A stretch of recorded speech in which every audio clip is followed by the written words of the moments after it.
Dalam sejarah Republik Indonesia, hubungan antara pemerintah pusat dan masyarakat Papua mengalami gejolak yang sangat luar biasa. Berbagai macam konflik sejak tahun 1963 hingga tahun 2024 ini banyak sekali masalah. Namun, ada dua presiden yang dikenal, Presiden Republik Indonesia, yang dikenal karena pemahaman dan respon mereka terhadap aspirasi dan kepentingan orang Papua, yaitu Presiden B.J. Habibie dan Presiden Abdurrahman Wahid yang lebih dikenal sebagai Gus Dur. Pada tahun 1969, tanggal 26 Februari, Presiden B.J. Habibie menerima delegasi yang terdiri dari 100 tokoh Papua di Istana Negara, Jakarta. Delegasi ini dipimpin oleh Bapak Herman Wayoy yang berperan sebagai juru bicara. Mereka menyampaikan bahwa selama 35 tahun, dari tahun 1963 hingga tahun 1999, mereka merasa tidak diperlakukan dengan baik sebagai bagian dari Republik Indonesia, bahwa orang Papua tidak diperlakukan dengan baik sebagai bagian dari Republik Indonesia. Herman Wayoy sebagai juru bicara menyampaikan bahwa mereka datang dengan cara yang bermartabat dan demokrat, menyampaikan keinginan mereka agar Papua keluar dari Indonesia. Jawaban Presiden Habibie sederhana namun sangat mendalam, yaitu pulang dan renungkan secara baik. Pesan ini menunjukkan sikap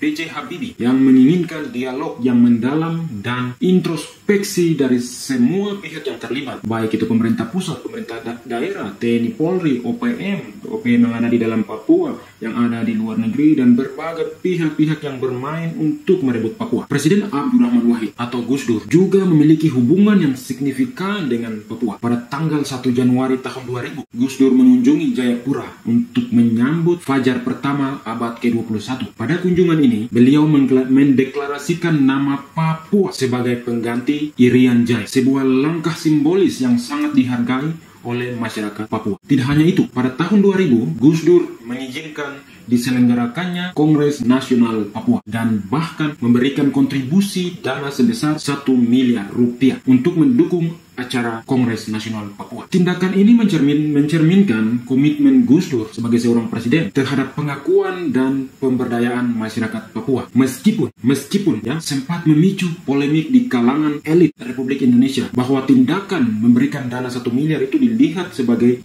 tindakan presiden mendukung gerakan Papua Merdeka. Namun bagi Presiden Gus Dur, pemberian dana 1 miliar rupiah itu adalah bentuk pemberdayaan masyarakat Papua oleh seorang presiden. Nah, ini jarang sekali ya terjadi, dan kita berharap presiden-presiden lain juga bisa mengikuti langkah Gus Dur dan Abdurrahman Wahid atau Bapak B.J. Habibie, mengambil hati masyarakat Papua bukan dengan memberikan uang, tapi mendengarkan mereka apa yang orang asli Papua mau, bukan memberikan program dari Jakarta lalu memaksakan kehendak bahwa seolah-olah program itu adalah yang diinginkan atau yang terbaik untuk orang asli Papua. Jika kita bandingkan dengan presiden-presiden Republik Indonesia lainnya, hubungan dengan Papua memiliki dinamika yang berbeda. Di masa pemerintahan Soekarno, integrasi Papua menjadi salah satu agenda utama yang kemudian dilanjutkan dengan PEPERA pada tahun 1969. Soekarno menekankan pentingnya Papua sebagai bagian dari Indonesia. Kita juga mengingat sejarah kembali di mana ada Trikora, ada di Yogyakarta, di mana sekitar tahun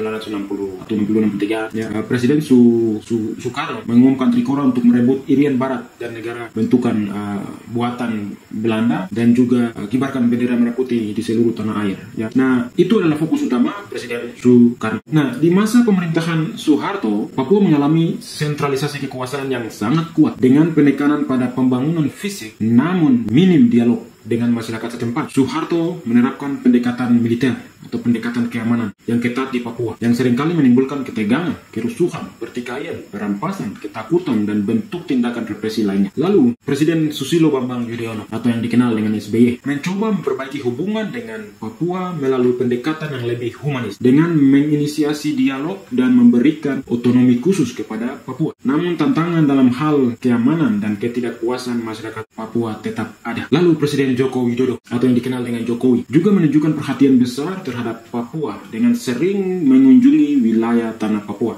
Ini satu-satunya presiden di Indonesia yang paling banyak mengunjungi tanah Papua adalah Bapak Jokowi. Banyak orang yang mengatakan bahwa ini kunjungan ini banyak kunjungi Papua tapi hasilnya tidak begitu signifikan dan lain-lain ya.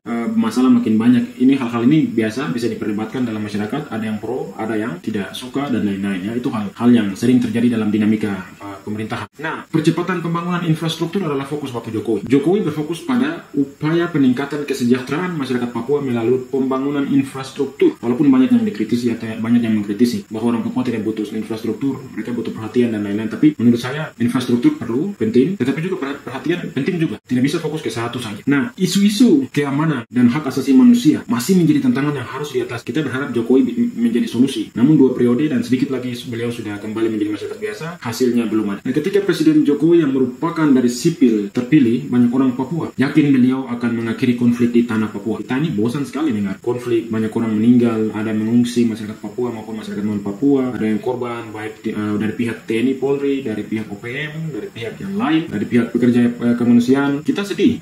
Kita tidak mau ada konflik terus menerus seperti ini. Kita mau ada solusi yang terbaik. Harus duduk sama-sama bicara. OPM mau apa, Indonesia mau apa, TNI Polri mau apa, pihak-pihak yang pokoknya yang berkepentingan itu harus duduk bicara supaya tidak boleh ada nyawa manusia yang mati sia-sia. Nah, kita berharap Jokowi bisa melakukan itu. Namun faktanya belum, sayang sekali ya. Konflik makin bertambah dan banyak korban dari semua pihak yang terlibat serta nyawa warga sipil hilang sia-sia. Seandainya Presiden Joko Widodo menunjukkan perhatian besar ke Papua melalui pembangunan infrastruktur dibarengi dengan penyelesaian konflik, maka Jokowi akan selamanya dikenang Papua atau orang Papua, bahkan Indonesia, mungkin dunia juga, sebagai bapak bangsa yang hebat yang mampu mendamaikan konflik yang begitu panjang dari tahun 60-an sampai dengan 2024 ini masih saja. Namun hal itu tidak terjadi. Sedikit lagi beliau akan turun dan menjadi masyarakat biasa. Jadi yang saya mau sampaikan bahwa warisan B.J. Habibie dan Gus Dur dalam hubungan dengan Papua tidak hanya tercermin dari tindakan mereka, tetapi juga dari niat mereka untuk mendengar dan mengakui aspirasi masyarakat Papua. Selama ini kan